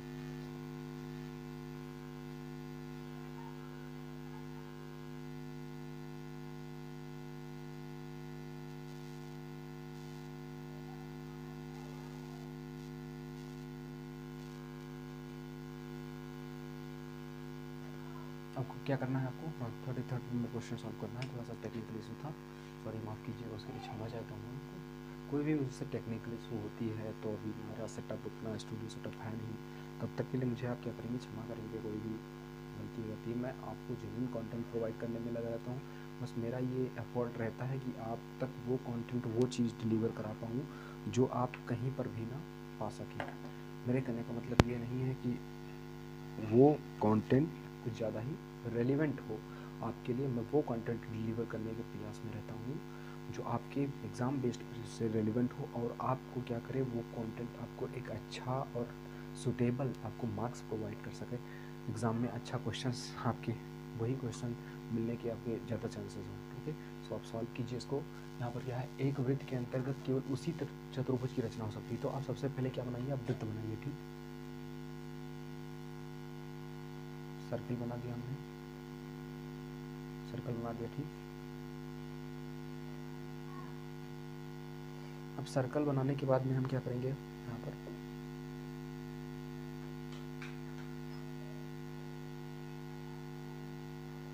आपको क्या करना है मैं बता दे रहा हूँ। मैं अभी मैथ्स वाला भी आपको धीरे धीरे प्रोवाइड कर रहा हूँ। मैं साइंस भी लेकर आऊँगा, साइंस की सीरीज भी आएगी। और जो बच्चे ये बोर्ड एग्ज़ाम के बाद देख रहे होंगे, मान लीजिए आप 2024 में देख रहे हैं, फिर भी आप पढ़िए इन सब चीज़ों को, क्योंकि आप बोर्ड एग्ज़ाम मान लीजिए नहीं दे रहे हैं। ठीक, मैं उन बच्चों की बात कर रहा हूँ जो नए सत्र में आ रहे हैं, 2024 के सत्र में आ रहे हैं, जो आपका नई शिक्षा नीति लागू होने के बाद में क्लास 10th का अपियरिंग चल रहा है उनका, मैं उनके लिए बात कर रहा हूँ कि आप इनको पढ़िए। क्योंकि आप एग्ज़ाम नहीं दे रहे हैं इसका मतलब ये नहीं है कि आप पढ़ें ही ना, क्योंकि पढ़ेंगे नहीं तो आपको अगले स्टेज तक पहुँचने के लिए बहुत ज़्यादा मेहनत करना पड़ेगा, बहुत ज़्यादा संघर्ष करना पड़ेगा। क्योंकि धीरे धीरे यूपी बोर्ड में सिलेबस ख़त्म होता जा रहा है। जो सिलेबस आपका ख़त्म होता जा रहा है वो कहीं ना कहीं आपको उसका वैल्यू पे करना ही पड़ेगा। क्यों? क्योंकि अगर आप आगे पढ़ाई कंटिन्यू रख रहे हैं तो उसमें क्या है, आपका वैल्यू आपको कैसे पे करना पड़ेगा। जब आप कोई कम्पिटिटिव एग्ज़ाम देने जाते हैं तो आपको क्या होगा, वहाँ पर वो सारे क्वेश्चंस आपको सॉल्व करने रहेंगे जो क्वेश्चंस आपके एग्ज़ाम में आपके सिलेबस में थे ही नहीं। क्यों नहीं थे? अब आप, क्योंकि आप धीरे धीरे सिलेबस डिक्रीज़ हो रहा है यूपी बोर्ड का। So that is very very concernable things, because this is very concernable things, because when syllabus is going to reduce directly, continuously in a forward direction, because when you will appear in any competitive examination, in any kinds of a high examination like IIT and DET, you will find a huge syllabus of that things.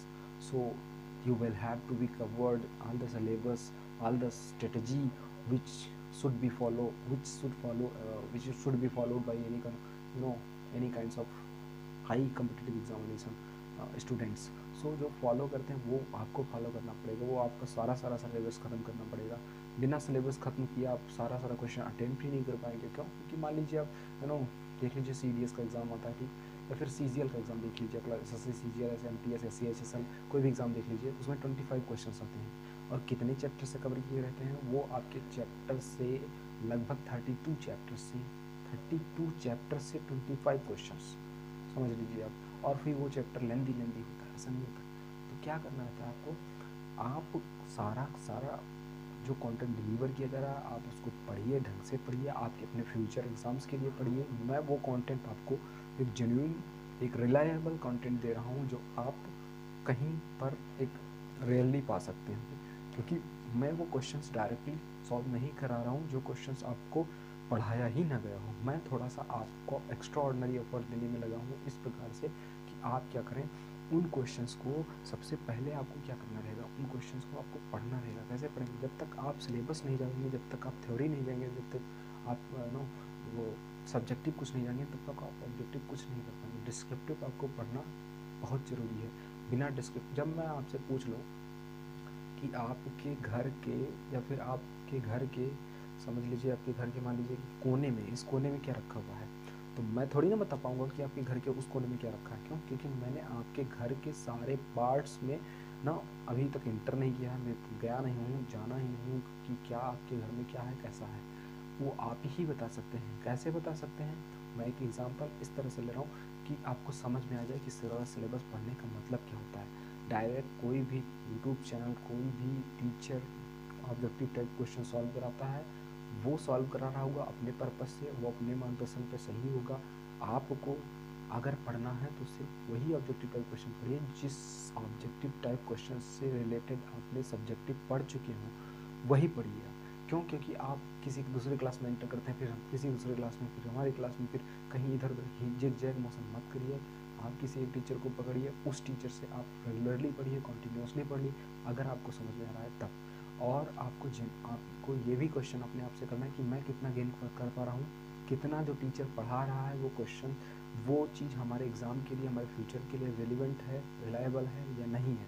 यदि ये चीज़ आप सब अपने आप से question करने के बाद में संतुष्ट हो जाते हैं, सेटिस्फैक्शन आपको मिल जाता है, तभी आप उस टीचर से या उस प्लेटफॉर्म पर स्टडी करिए, चाहे मैं हूँ चाहे और हो कोई भी हो। ओके, तो मैं क्या कह रहा था कि ये कंटेंट आप पढ़िए, कंटेंट डिलीवर कीजिए, शेयर कीजिए ज़्यादा से ज़्यादा ताकि बच्चों तक पहुँच पाए। और मैं, अगर आप हाई स्कूल की बात सोच रहे हैं, IIT, NDA, इन सभी चीज़ों का, एयरफोर्स नेवी, तो मैं ला रहा हूँ फाउंडेशन बैच आपके लिए, IIT और NDA का foundation batch with RD Sharma complete solution. So be ready without any kinds of waiting. So don't wasting without wasting of time, I am going towards the questions. So I will solve the question. You should have to repeat all the questions again with yourselves, okay, with going to the description box or PDF. And if you are not able to find the PDF in your description box, you should have to go for the Telegram channel at the Silly Classes by SK. I will provide in the last of the session the Telegram channel link, okay, and Telegram channel name, okay. So let's start towards the question. एक वृत्त के अंतर्गत केवल उसी चतुर्भुज की रचना हो सकती है। तो चतुर्भुज में इसमें चतुर्भुज बनाइए आप।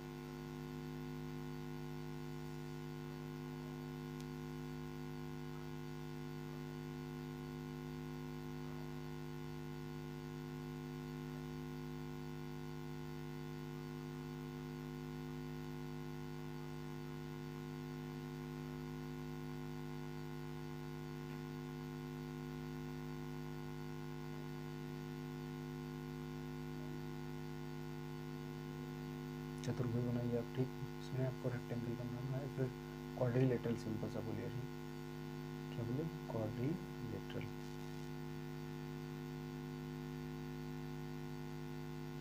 इसे क्या क्या है आपका? क्वाड्रिलेटरल है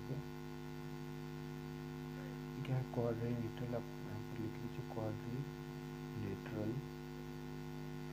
क्वाड्रिलेटरल मतलब होता है चतुर्भुज, ओके। क्वाड्रिलेटरल मीन्स क्या होता है आपका? चतुर्भुज। तो इसमें उसी चतुर्भुज की रचना हो सकती है जो चतुर्भुज आपका क्या है, क्या चक्रीय चतुर्भुज, क्योंकि इसके आमने सामने का कोण क्या होगा? सम्मुख कोण। सम्मुख कोण में फ्रंट एंगल, फ्रंट एंगल का सम जो होगा वो सम ऑफ फ्रंट एंगल, ठीक, या अपोजिट एंगल बोल सकते हैं, अपोजिट एंगल कितना होगा? 180 होगा। ये चक्रीय चतुर्भुज का कोड। इसमें मैथमेटिक्स के क्वेश्चंस आपको देखने को मिल जाएंगे जो आपके ज्योमेट्री से होंगे, क्योंकि ज्योमेट्री क्या होता है आपका? एक आर्ट होता है, ड्राइंग होता है, ड्राइंग के बिना ज्योमेट्री नहीं बनती। तो इस वजह से इसमें आपको ज्योमेट्री के क्वेश्चंस देखने को मिलेंगे। तो आपको क्या करना है, यहाँ पर चतुर्भुज, चक्रीय चतुर्भुज होगा। जो वृत्त के अंदर चतुर्भुज बनता है उसको क्या बोलते हैं? चक्रीय चतुर्भुज। यदि उसके आमने सामने के कोण के योग को जोड़ा जाए, कोणों को योग किया जाए, कोणों को जोड़ा जाए तो कितना आ जाए? 180 आ जाए। अगर 180 आ रहा है तो आपका क्या है? चक्रीय चतुर्भुज है। तो यानी कि उसी चतुर्भुज की रचना हो सकती है जो चक्रीय चतुर्भुज है। तो चक्रीय चतुर्भुज कब होंगे? जब उनके आमने सामने का कोण, इन दोनों का कोण कितना हो?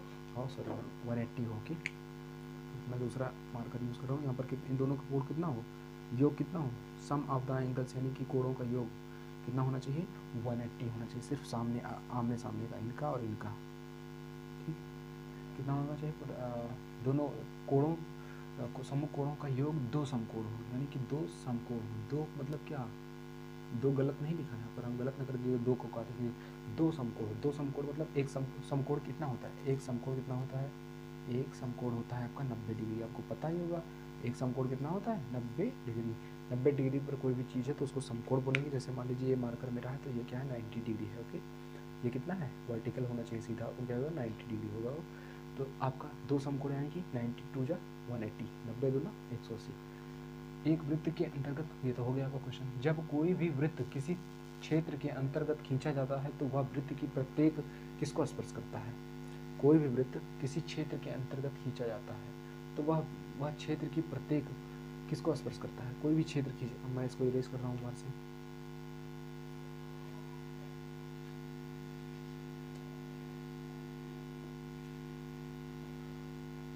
जब कोई भी वृत्त किसी क्षेत्र के अंतर्गत, मान लीजिए कोई भी क्षेत्र, आपने कोई एक क्षेत्र ए बना दिया, आपने ट्रायंगल बना दिया, फिर इसको आपने क्या बना दिया स्क्वायर बना दिया। ओके, इसके अंतर्गत कोई भी वृत्त खींचा गया, ऐसे खींच दिया, या फिर आपने ऐसे खींच दिया वृत्त, आपने सर्कल ड्रा किया, सर्कल ड्रा किया। If you are drawing any circle within area any kind of that may be any kind of shape, any kind shape यानी कि किसी भी आकृति का हो सकता है। जब किसी वृत्त कोई भी क्षेत्र के अंतर्गत किसी वृत्त को खींचते हैं तो क्या बनता है, आपका वो वृत्त सभी क्षेत्र को, सभी एरिया को क्या कर रहा है, क्या करेगा स्पर्श करेगा। सभी क्षेत्र की तो जो क्षेत्र होगा जिस भी आकृति का हो, चतुर्भुज हो, वर्ग हो, ट्रायंगल हो, उसके सभी भुजाओं को क्या करेगा स्पर्श करेगा। स्पर्श करेगा यानी टच करेगा। टच करने का मतलब टैंजेंट के रूप में होगा। तो ये क्या कर रहा है स्पर्श कर रहा है, ये भी क्या कर रहा है यहाँ पर स्पर्श कर रहा है। तो सभी भुजाओं को क्या करेगा, प्रत्येक प्रत्येक भुजाओं को स्पर्श करता है। ओके, समझ में आ गया होगा आपको। तो ये सेशन में ऐसे नहीं दे रहा हूँ कि हाँ इसका आंसर ये होगा, इसका आंसर ये होगा। मैं उसी क्वेश्चंस को बता रहा हूँ कि इसका आंसर ये होगा, जो क्वेश्चन विदाउट अंडरस्टैंडिंग, बस आपको समझ में आ जाए, without any kinds of explanation way में है। जो एक्सप्लेनेशन वे में है उनको मैं एक्सप्लेन करते हुए चल रहा हूँ। ओके, अब क्या करना है, किसी भी बहिर्गत वृत्त का केंद्र कहलाता है। किसी भी बहिर्गत वृत्त का क्या करेगा केंद्र। बहिर्गत वृत्त, बहिर्गत मतलब मान लीजिए सर्कल है, ठीक, किसी की चीज़ के बाहर से जा रहा है, ठीक। मान लीजिए इस स्क्वायर के अंदर स्क्वायर है, अभी बहिर्गत वृत्त है ना। बहिर्गत मतलब गत मीन्स जाना, और बहिर मतलब बाहर से। बहिर्गत वृत्त से केंद्र को, इसको केंद्र को क्या बोलेंगे आप, इसके सेंटर को क्या बोलेंगे,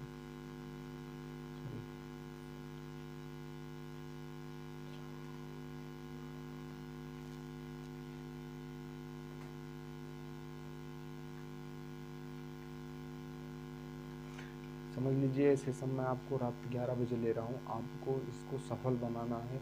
आपको क्या करना है, ज़्यादा से ज़्यादा शेयर करना है, ज़्यादा से ज़्यादा डिस्ट्रीब्यूट करना है, ताकि बच्चों तक पहुँच पाए और वो एक जेन्युइन कंटेंट ले पाए। मैं बार बार कहता हूँ, आप दूसरों की हेल्प करेंगे तो ऊपर वाला आपकी हेल्प करेगा।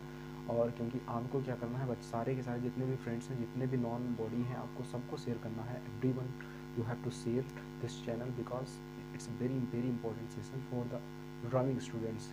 You have to share all the persons who are in the high school, because you know if whether they are art side or science side, जिस साइंस साइड से उनको भी शेयर करना है, जो आर्ट साइड से उनको भी शेयर करना है, because art is common subject for all the section of students. सभी सेक्शन के स्टूडेंट्स के लिए कॉमन सब्जेक्ट है आर्ट। तो इसलिए आपको क्या करना है, सबको शेयर करना है ज़्यादा से ज़्यादा। ओके, फिर क्या करना है, यहाँ पर मैं बता रहा था आपको।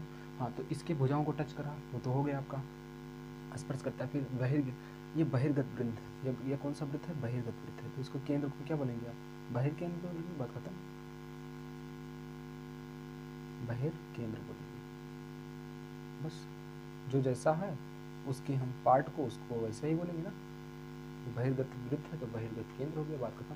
क्या बोलेंगे इसको, बहिर्गत कहलाता है। बहिर्गत, जब बहिर्गत वृत्त है तो बहिर्गत क्या होगा, केंद्र होगा, बात खत्म।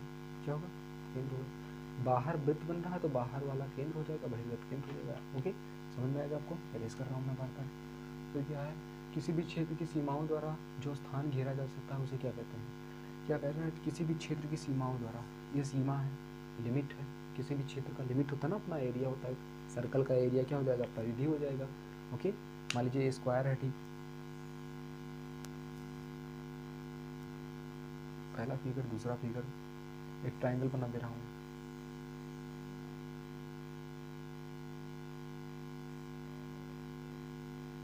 Okay, this is your triangle.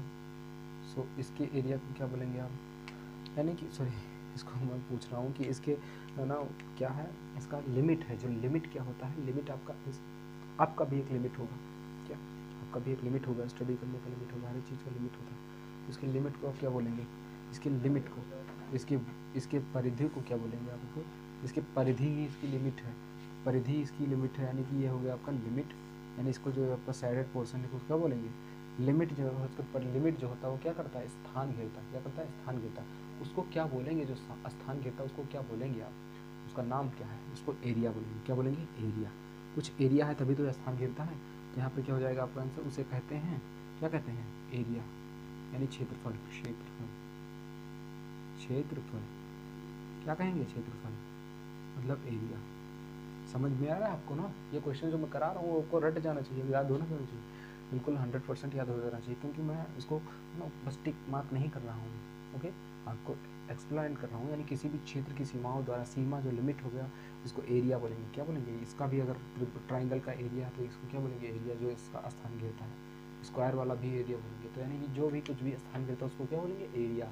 और वॉल्यूम भी होता है, लेकिन वॉल्यूम इसमें क्या होता है, एरिया में क्या होता है आपका लेंथ और ब्रेथ होता है, इसमें लेंथ और ब्रेथ यानी लंबाई गुणे चौड़ाई होती है, इसमें ऊंचाई नहीं होती, ये वाली नहीं होती। इसमें ये हो गई ऊंचाई समझ लीजिए, इसको चौड़ाई मान लीजिए, लेकिन इसमें या तो ऊंचाई चौड़ाई होगी, तो ऊंचाई लंबाई होगी, या तो लंबाई चौड़ाई होगी, तीनों नहीं हो सकता एक साथ। और इसमें ये तो 3D में समझ लीजिए, मान लीजिए ये हो गया ऊंचाई, और ये हो गया, ये क्या हो गया आपका चौड़ाई, और इसको लंबाई समझ लीजिए, 3D हो गया। तो इसमें तीनों होता है, तो 3D में क्या होता है, आयतन होता है, 2D में क्या होता है आपका एरिया होता है, ओके। 3D में क्या होता है आपका आयतन होता है, और 2D में क्या होता है आपका एरिया होता है। तो मैं इसको इरेज कर रहा हूँ, तो अब क्या है आपका नेक्स्ट क्वेश्चन, आपका क्या है, त्रिभुज का क्षेत्रफल ज्ञात करने का सूत्र। बड़ा ही आसान क्वेश्चन है आपका। त्रिभुज का क्षेत्रफल ज्ञात किया जाता है जब आपको दो तरीके से आप त्रिभुज का एरिया फाइंड कर सकते हैं। You can find the area of triangle with two method. First is base into height upon 2, and second is if you have given the three coordinate x1 y1 x2 y2 and x3 y3, then you have to put the formula with the coordinated formula, 1/2 into x1 into y2 minus y3 plus x2 into y3 minus y1 plus x2 into y3 minus y1 plus x3 into y1 minus y2. So आपको ये formula put करना है, but when you have given the three coordinated points, if you have not given the three coordinated points, you have only given the base and height, length of height, then you have to put this formula. यानी कि formula आपका क्या है, formula base into height, base into height upon 2, यानी कि क्या है आपका ऊंचाई गुणे लंबाई, ऊंचाई गुणे आधार कर दीजिए, ओके, ऊंचाई गुणे आधार बटे 2, ये हो गया आपका त्रिभुज का क्षेत्रफल का फार्मूला। फिर कह रहा है वर्ग का क्षेत्रफल का फार्मूला, बड़ा ही आसान है आपका। वर्ग मतलब स्क्वायर होता है, ठीक। ट्राइंगल, ये था ट्राइंगल का, ये था वर्ग का होता है भुजा गुणे भुजा, भुजा गुणे भुजा, भुजा गुणे भुजा क्यों होता है, देख लीजिए आप। जो आपका ट्राइंगल रेक्टेंगल का होता है, यानी कि साइड इंटू साइड, या फिर साइड स्क्वायर कर दीजिए, ओके, भुजा स्क्वायर या साइड स्क्वायर। आपका जो ट्राइंगल होता है, ट्राइंगल क्या रेक्टेंगल क्या होता है, रेक्टेंगल में लंबाई और चौड़ाई होती है, तो लंबाई गुणे चौड़ाई करते हैं पे। लेकिन इसमें जो स्क्वायर होता है उसमें लंबाई चौड़ाई नहीं होती, उसमें सिर्फ साइड होती है, जो साइड होती है दोनों बराबर होती है, इसलिए हम साइड गुणे साइड करते हैं, इसलिए भुजा स्क्वायर हो जाता है। उसमें भी हो सकता है, ये उसी बेस के फार्मूला पे आपका क्या है, आपका स्क्वायर का निकला है। स्क्वायर में क्या है आपका भुजा गुणे भुजा, यानी कि लंबाई गुणे चौड़ाई, तो लंबाई चौड़ाई उसमें कुछ होती नहीं है, उसमें दोनों बराबर होता है, इसलिए भुजा गुणे भुजा लिख देते हैं, साइड इंटू साइड लिख देते हैं, वरना इसमें भी लंबाई चौड़ाई करते। तो इसी फार्मूले से आपका स्क्वायर का फार्मूला निकल कर आ रहा है, किस फार्मूले से, रेक्टेंगल वाले फार्मूले से, आयत वाले फार्मूले से, लंबाई गुणे चौड़ाई वाले से। तो ये हो जाएगा आपका भुजा गुणे भुजा। आयत का क्षेत्रफल क्या होता है, लंबाई गुणे चौड़ाई होता है, लंबाई गुणे चौड़ाई, यानी कि लेंथ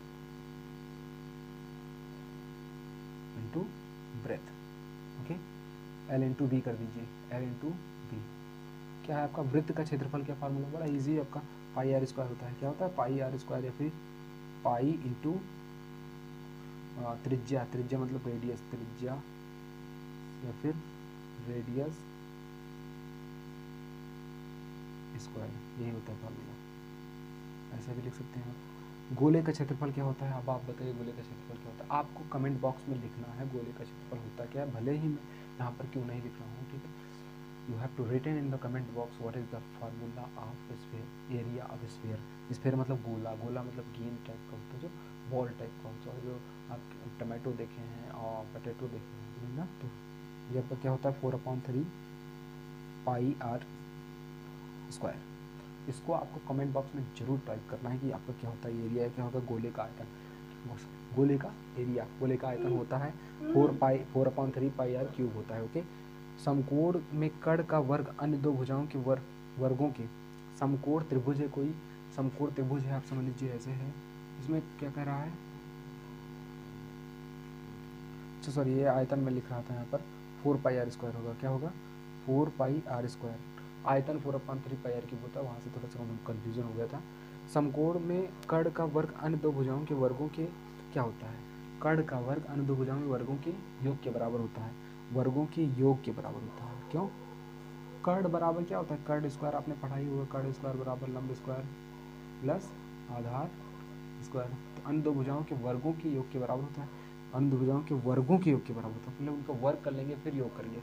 आपको मैं बता दे रहा हूँ ये दोनों बराबर नहीं है, वर्गों के योग, वर्गों का योग, किसी भी चीज़ के वर्गों का योग, ये दोनों बराबर नहीं है। कौन दोनों नहीं बराबर है, योग का वर्ग, योग का वर्ग, ये दोनों बराबर नहीं है, समझ लीजिए, तो ध्यान से आप नोट कर लीजिए, इसको समझिएगा आप डिटेल में। क्यों, वर्गों का योग कर लीजिए, मान लीजिए ए लिया है और दो आपने लेंथ ली है ए और बी, दो लेंथ लिया है आपने ए और बी, तो ए का वर्गों का योग मतलब वर्ग कर लीजिए फिर योग कीजिए, और इसमें क्या है योग का वर्ग, योग करके फिर वर्ग कर दीजिए, उसमें पहले वर्ग करके फिर योग करना था, इसमें वर्ग योग करके फिर वर्ग कर दीजिए बाद में, तो होल स्क्वायर हो जाएगा। तो दोनों बराबर हैं, नहीं बराबर है, तो आपको बात नोटिस करनी है गौर से कि वर्गों का योग और योग का वर्ग बराबर नहीं होता है, यानी कि सम ऑफ स्क्वायर्स, और ये क्या हुआ स्क्वायर ऑफ सम्स, तो sum of square and square of sum दोनों इक्वल नहीं होते हैं। मैं यहाँ पर बस ऐसे इरेज कर रहा हूँ कि नोट कर लीजिए आप पॉज करके वीडियो।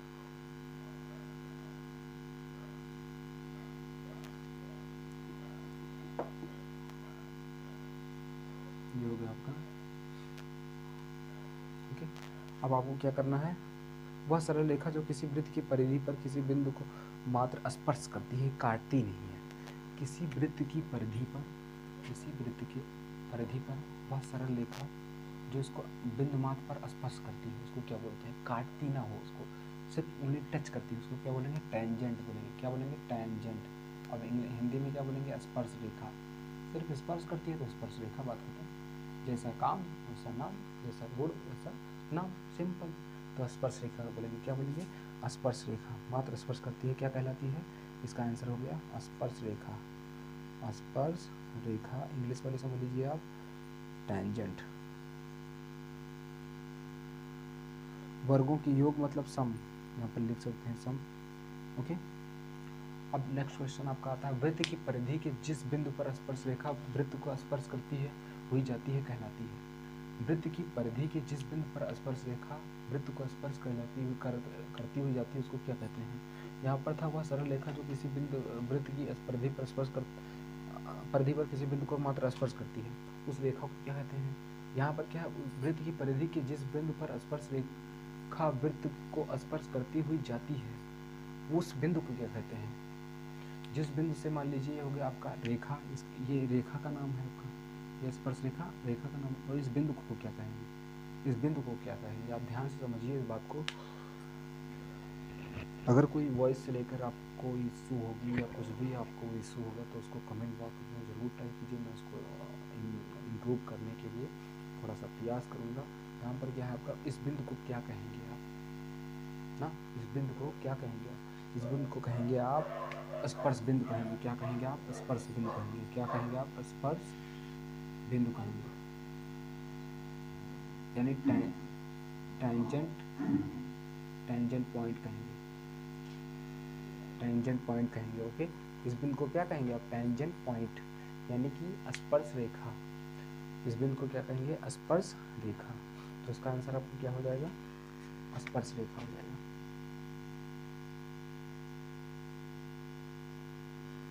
ठीक, स्पर्श रेखा हो जाएगा।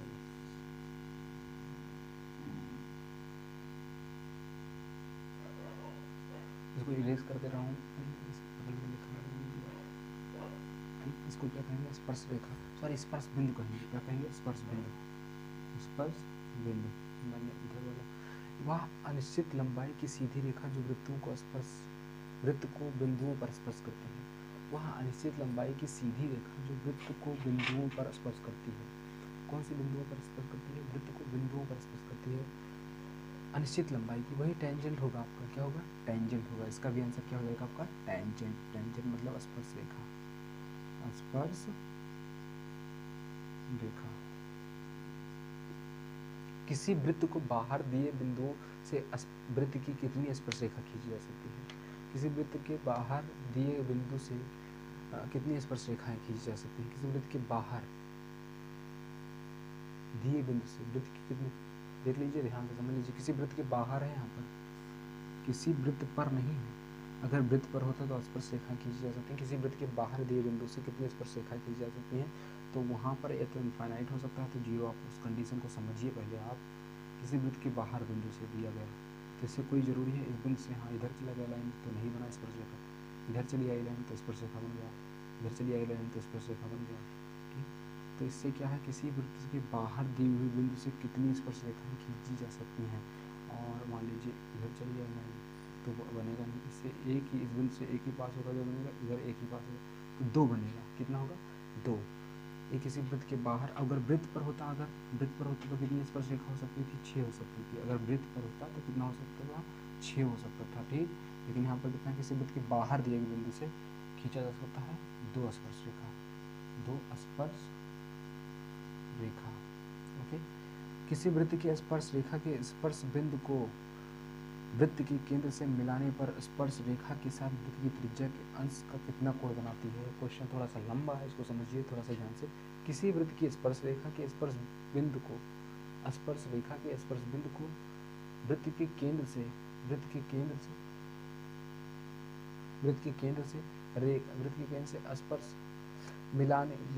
मिलाने पर स्पर्श रेखा किसी भी वृत्त के स्पर्श रेखा के स्पर्श बिंदु को वृत्त के केंद्र से मिलाने पर स्पर्श रेखा के साथ वृत्त की त्रिज्या कितने अंश का कोण बनाती है?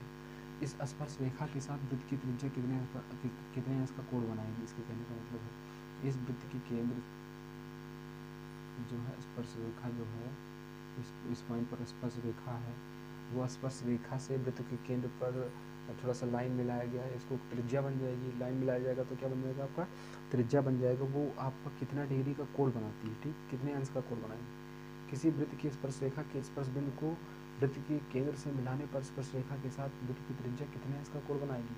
ये होगा किसका? आपका इसका कितना, ये किसका, सॉरी ये कितना क्या करना है यहाँ पर देखिए आप। इसमें क्या है? 47 नंबर क्वेश्चन, किसी वृत्त की स्पर्श रेखा के स्पर्श बिंदु को केंद्र से मिलाने पर रेखा के साथ वृत्त की त्रिज्या कितनी डिग्री का कोण बनाती है? थोड़ा सा यहाँ पर आपका वीडियो जो था पॉज हो गया, इसलिए आपको क्या करना है फिर से समझ लेना है। मैं समझा दे रहा हूँ। ठीक, इसको एंड करो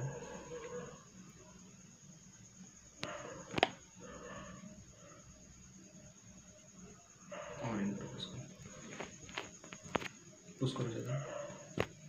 तो यहाँ पर क्या है आपका? किसी वृत्त की स्पर्श रेखा स्पर्श बिंदु को, किसी भी वृत्त की स्पर्श रेखा के स्पर्श बिंदु को, ये समझिए आप यहाँ पर, किसी वृत्त की स्पर्श रेखा के स्पर्श बिंदु को उस वृत्त के केंद्र से मिलाने पर, ओके, वृत्त की स्पर्श रेखा के स्पर्श बिंदु ये कहलाएगा आपका स्पर्श बिंदु। उस वृत्त के केंद्र से मिलाने पर उस वृत्त के केंद्र से जो वृत्त की त्रिज्या है इसे कितना डिग्री का कोण बनाएगी? कितना बनाएगी? आपकी 90 डिग्री, या फिर समकोण कहिए। कितना बनाएगी? 90 डिग्री या फिर समकोण। प्रत्येक वृत्त में परिधि और व्यास का अनुपात होता है। परिधि और व्यास का अनुपात मैं फिर से बता दे रहा हूँ आपको। यहाँ पर देखिए परिधि कितना होता है आपका, किसी भी वृत्त का जो परिधि होता है वो कितना होता है? 2πr। कितना होता है? 2πr होता है परिधि, सर्कमफ्रेंस। ओके, और व्यास क्या होता है? 2d या 2r कह सकते हैं, d या फिर 2r, simple d for diameter और 2r। d जो होता है वो r का आधा होता है, दोगुना होता है। d क्या होता है? r का दोगुना होता है। r डी का आधा होता है। तो यहाँ से 2 से 2 कैंसिल हो जाएगा, आर से आर कैंसिल हो जाएगा, बचेगा क्या आपका पाई, और पाई का कितनी वैल्यू होती है, पाई की वैल्यू 22/7 होती है। कितनी होती है 22/7, पाई की वैल्यू क्या होती है 22/7। और फिर हो गया आपका आंसर परिधि और व्यास का अनुपात, यानी कि सरकमफ्रेंस और डायमीटर का ratio. The ratio of circumference and diameter is equal to pi. Pi means 22/7। केंद्र से समान दूरी पर चलने वाले किसी वृत्त के किसी बिंदु के पथ से घिरी हुई आकृति का नाम क्या होता है। केंद्र से समान दूरी पर चलने पर वृत्त जो घिरी हुई आकृति उसको क्या कहते हैं। अब मैं कह रहा हूँ केंद्र से समान दूरी, केंद्र क्या मतलब, मान लीजिए केंद्र क्या होता है, एक बिंदु होता है, कुछ ना समझिए आप क्या होता है केंद्र आपका। केंद्र क्या होता है आपका, कोई एक निश्चित बिंदु होता है। ओके, केंद्र क्या होता है आपका, कोई निश्चित बिंदु। उस निश्चित बिंदु से आप क्या करिए, समान दूरी पर चलिए। तो समान दूरी पर आप कब चल पाएंगे, उस निश्चित बिंदु से कोई भी एक ऐसे निश्चित बिंदु के बराबर दूरी पर आप रहें, ऐसे पथ पर चलें, ऐसे रास्ते पर चलें, उस निश्चित बिंदु से क्या रहें, आप बराबर दूरी पर रहें। तो कैसे बराबर दूरी पर रहेंगे, मान लीजिए आपका निश्चित पॉइंट हो गया, तो इससे हम बराबर दूरी पर, तो ऐसे चले जाएंगे तो दूरी बढ़ती हुई चली जाएगी। ऐसे चलेंगे फिर भी दूरी बढ़ती हुई चली जाएगी, ऐसे चलेंगे फिर भी दूरी बढ़ती हुई चली जाएगी, ऐसे चलेंगे तो आपका एक ही वो पथ होगा जो इस केंद्र के चारों तरफ ऐसे इस पथ पर अगर चलेंगे आप तभी बराबर दूरी पर रहेंगे। यानी इस केंद्र के चारों ओर चक्कर काटते रहेंगे, मीन्स चक्कर काटना मीन्स सर्किल के आकार में चलेंगे आप, सर्कुलाकार में चलेंगे यानी वृत्ताकार में चलेंगे, तभी आप क्या रहेंगे, इस केंद्र के चारों ओर समान दूरी पर रहेंगे। तो उस पथ को क्या कहेंगे, वृत्त कहते हैं। क्या कहते हैं उस पथ को, वृत्त कहते हैं, सर्कल कहते हैं। क्या कहते हैं, सर्किल कहते हैं, वृत्त कहते हैं। समझ में आ गया आपको, यानी कि a way, a path which is directed around a fixed point, which is directed around, which is inscribed कह सकते हैं, which is inscribed around a fixed point in a proper manner so that the distance between the point and the path remains constant at each and every point. So that path is known to be circle. तो ये आपका हो गया, किसी वृत्त के चारों तरफ खींचा गया वो पथ जहाँ उस वृत्त के उस केंद्र से उस निश्चित बिंदु से, सॉरी फिर से बोल रहा हूँ, किसी निश्चित बिंदु के चारों तरफ खींचा गया वह पथ जहाँ उस निश्चित बिंदु से उस पथ के प्रत्येक बिंदु का जो दूरी होती है वो क्या होती है, समान रहे, वो क्या हो गया, तब वो पथ क्या कहलाएगा, आपको वृत्त कहलाएगा। केंद्र से समान दूरी पर तो वृत्त हो गया। निरूपक भिन्न का अंश न्यूमरेटर और डिनोमिनेटर होता है। तो आप निरूपक भिन्न, बहुत ही इंपॉर्टेंट क्वेश्चन है, मैं इसको लास्ट में कर दे रहा हूँ। निरूपक भिन्न जो होता है वो बहुत इंपॉर्टेंट है। Representing rational number, representing rational number आपका क्या होता है, वो बहुत ही इंपॉर्टेंट है। न्यूमरेटर क्या होगा आपका, बहुत ही फिक्स्ड रहेगा। सिंपल वे कितना होगा, 1 होगा। कितना होगा, 1 होगा। मैंने लास्ट में इस क्वेश्चन को रखा है। अब आपका सेशन जो रहेगा इस तरफ एंड की ओर अग्रसर हो रहा है, क्योंकि आपको क्या करना है, बस आपको जो 50 क्वेश्चन रेस्ट है मैं उसको PDF फॉर्म में आपको दे रहा हूँ, डिस्क्रिप्शन बॉक्स में मिल जाएगा एंड आपको टेलीग्राम चैनल पर मिल जाएगा। तो आप उसको सॉल्व कर लीजिएगा। जितना क्वेश्चन सॉल्यूबल था मैंने उसको सॉल्व करा दिया। निरूपक भिन्न का अंश जो होता है वो क्या होता है, आपका हर से हमेशा छोटा रहता है। निरूपक भिन्न का जो अंश होता है वो आपका हर से हमेशा क्या रहता है, छोटा रहता है। मैंने पहले ही समझा दिया था आपका।